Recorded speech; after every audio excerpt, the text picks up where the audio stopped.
Welcome back. For the first time ever, a statewide survey is asking our Minnesota students how social media and screen time are actually impacting their lives. And guess what? Those students are not holding back. Tonight, Kent breaks down what they're trying to tell us.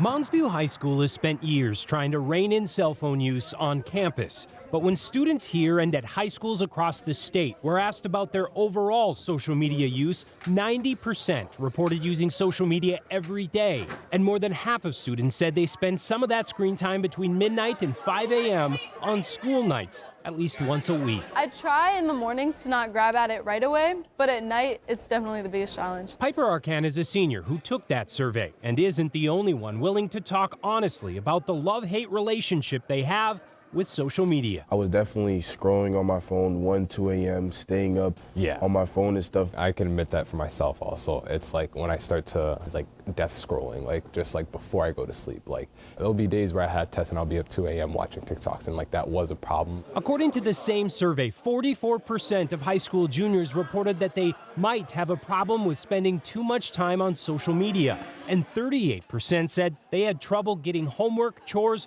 or other major responsibilities done because of it. I would say it's more like 80% of our students are using these phones in ways that aren't healthy. Mounds View principal Rob Reitz says it's a big reason why the school has been so adamant about cracking down on cell phone use. And he now hopes that survey will reinforce that concern at home. I think there's no question parents have a huge role in trying to find ways to get this thing out of their kids' hands. We know it impacts mental health, it impacts physical health, it's alertness, awakeness at school, at work, with their friends, their family, all the things that young people engage in all day long. So if they're exhausted and needing to take a nap and can't really focus, that's going to be problematic across the board. Marla Eisenberg is a professor of pediatrics at the U of M and says the survey results may be new here, but are in line with trends nationally.